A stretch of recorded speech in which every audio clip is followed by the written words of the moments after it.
I do politics for my people, not for myself. If prior to this time, I was rating Governor Mutfong to have not touched the life of the people of my local government or constituency, this is what people refer to. I thank you for helping me clear the air as abusing Governor Mutfong when I was in APC. It wasn't an abuse. I was simply saying we are part of Plateau. PKK is part of Plateau. I want to see what the state government was doing to PKK. If I had not seen it Polycarp at that time, just last 2-3 months, go to Dengi and tell Dengi was a vice road. Governor Mutfong is doing greatly well now, but I have not seen it before. So I had to say before that Governor Mutfong should do better, and he is doing better. Not because he's from APC now. Quote me right. If you think what I am saying is just to respond, go to Ampere Junction and start going to Dengi. Kanam people have never expected that road will be flat up and start construction immediately. He have covered almost about 12 to 17 kilometers now. Then why should I say he's not performing now? And he started when he joined APC. Yes. He flagged up the road after he joined APC. So APC is a good party. And for this reason, I am with Governor Mutfong for better for worse.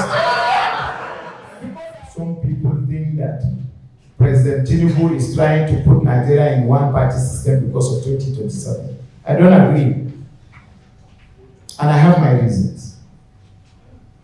Just like I have my reason to support him. Somebody don't want to hear this, but I have my reason. This is democracy. Is there any law that says the Constitution of Nigeria was mutilated to capture freedom of association? You are entitled to associate with any political party you so desire. That is a constitutional matter. Then if governors are coming to APC, because some people want us to believe that there must be people from other parties, President himself does not have right to tell them not to come to APC, because it is in the discharge of their constitutional exercise to join the party that they want to join. So I don't think it would be fair to Mr. President to say that he should work against the Constitution of Nigeria by stopping governors that want to join APC to come into APC. Okay, with the level of governors you have in APC, why are leaders joining APC? Is it coercion? No. Why are you not just opposing it to the fact that APC is doing well and Aswadu is doing well? That is why people want to join the party. But everything we must mirror it in the negative perspective. I'm one of the people that today, even if I am not privileged to go to the National Assembly again, I should be grateful to the people of Pachinkanke Kano Federal Constituency. They have elected me once, a minority by tribe, a minority by religion. I am Jar from Kano. Even in Kano, I'm a minority by tribe. I'm a Muslim from PKK. Even in PKK by faith, I am a minority by religion. And yet, I am the first privileged son of PKK to be elected twice in the National Assembly in history. So you think now, if I go back home without going for the third time, I can only be greedy if I don't look at the people of PKK in their faces and tell them, thank you, God bless you. But by the special grace of God, I have had this kind of permutation, media, badging, statements, attacks in 2023. For my second time, they never do. I have had a Chablock theory where it was in the four angles of PDP that you only eat once, you don't eat twice, and yet, as God will have it, I won with a margin of 31,000 votes, not as a governor, not as a senator, as a House of Representatives in 3 local governments, where people don't want me, some few, with loud voice, louder in 2023, do not want me to go for the second term. And yet the people of PKK said no. In 2019, I won election with a margin of 3,000. When I went to court, the margin was reduced to 2,000 something. Then in 2023, when you open radio and TV station in Plateau State and social media, you will think before 8 o'clock in the morning on Saturday, 2023 general election, that is going to be announced as a loser. And yet the people speak volume by making sure that I won election with a margin of over 31,000 votes. So what makes you think that my third time is not going to be louder than the 2023 general election? No lawmaker is elected to execute projects, build houses, build schools, build hospitals, construct roads and whatever. Executive arm of government are the ones responsible for those particular policy implementation and execution. We are to make the policy for the policymakers for the executive to implement such policies. So, if in my first and second term in office, I stopped at making laws, I stopped at visiting over 187 agencies and units under the agency I superintend, the Nigerian Navy, which I do that quarterly. I believe I have satisfied the mandate that the people of Pachinkanje-Kanam Federal Constituency have donated in me. We have Federal University of Education Panchin that was a scam to some people. Before this time, they have said in the 4 angles of social media that I was talking about converting Federal College of Education Panchin to a status of university just to get my second term. And I'm very grateful to God Almighty that disappointed those that have such ideas. From the existence of former Federal College of Education Panchin till this time, it's not even about making that college become a university single-handedly. Mr. President Muhammadu Buhari signed it into law. My father, Mr. President Ahmed Bola Tinubu, equally ensure the transition of that college into a university by giving a very strong executive order to the Minister of Finance, and it is done, to the Minister of Education. Now, from the day the bill was signed as a university, the university have recruited over 200 staff.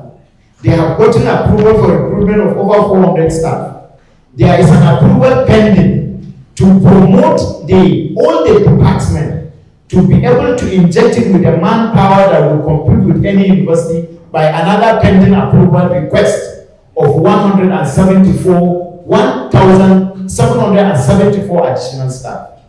Then if, as a parliament, I will translate college into a university, and as a result of that, over 2,000 Plateau and non-Plateau people, Nigerians, could get employment in that university, I am proud to say that I have satisfied my conscience as a parliament. We are talking about state police. I said, what can I invent in the complete reenactment and repeal of the Police Act of 1947, otherwise referred to Police Act of 2002? I said, no. Let me borrow another arm and donate some powers to the police that will break or cover the gap of establishing state policing. Then I introduced community policing in the Police Act. Mr. President, the late president, the former president, Muhammadu Buhari, subjected that police act into a police bill that I repealed and reenacted through the National Assembly into serious legal scrutiny and discovered that the enactment and repeal were apt, and he signed the Police Act into law on the 16th of September 2020. This is the Police Act that we have, and that is my brainchild. And I'm proud to say, as a parliament, I have done one particular commitment to the Nigerian people that have given them some certain level of justice, freedom, and job creation, because the aspect of community policing have created job across the 774 local governments in Nigeria. I have added value to the people of Nigeria by sponsoring that Police Act. So people are talking about our time, assuming we sit on a round table, and I am asked to, a person is adopted for consensus. These are your two questions. Will I agree to that? Yes and no. The constitution of the party, the electoral act, have clearly stated that we have two ways upon which a candidate should emerge. One is through consensus, and two, through direct primaries. Why? I am one of the sponsors of the amendment of the Electoral Act. Why do you have two options? Because if anybody is not satisfied with any option, there is another option. We are operating democracy. Where if 2 and 3, what is consensus? In English, as a pressman, if I ask you to define consensus, consensus can only be achieved when there is mutual agreement between 1 or 2 or 3 people that are contesting for a particular position. And now, if this is the case, we have an option of going to Congress. It all depends on how the process of consensus is being administered and whatever. Nigerians need to understand Nigeria first. If you don't understand Nigeria, you will never understand Nigeria's problem of insecurity. Without any fear of political misrepresentation by the West and Nigeria itself, 80% to me of the problem of insecurity in Nigeria is a creation of the West. I am learned on this. It is an external creation. It is not a problem that Nigeria inherited. We have done military regime, coup junta. We have done civil war and we came out of it. And Nigeria was united. Why can't we come again out of this one? How will insecurity persist in Nigeria? Through AK-47, suicide bombers. Who is funding them? Where are they getting the bombs? How is AK-47 and other sophisticated platform getting its way into Nigeria? Who is interested in creating mutual suspicion among Nigerians? Yes, there is a domestic percentage of the problem, which is equally, not because I am in this government, which started long ago as a result of good governance, lack of good governance. But you cannot say that it is the heaviest percentage of how bandits, Boko Harams, militias are getting sophisticated platform to be killing Nigerian people. No, I disagree. Somebody somewhere out there is helping these criminals in getting those platforms to be doing what they are doing to the Nigerian people. And until and unless we understand this, we will not get it right. You are talking about me not losing focus. I used to be the focal point and the masterpiece in times of political discourse when the alignment were not formed. I didn't dodge that question, I will answer. I don't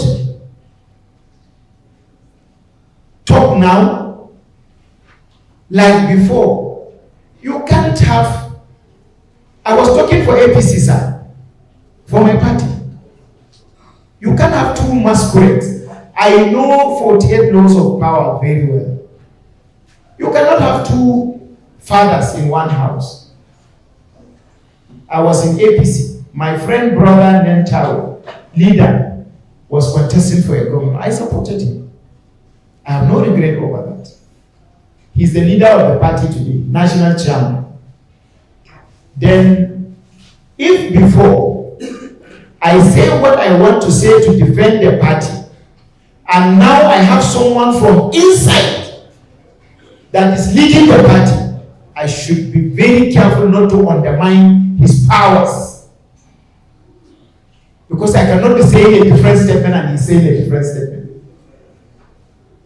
I know these 48 laws of power very well. So as a result of that, I respect his leadership. Before I say anything now, I must tell Mr. Chairman, National Chairman, this is my perspective on this policy and that. What do you think? Gagdi, go and say. He's the leader. And you don't have two leaders. So maybe it could be attributed to reasons why I slow down. Not to undermine the powers of the National Chairman. But not because I lost my voice. No, it's still loud.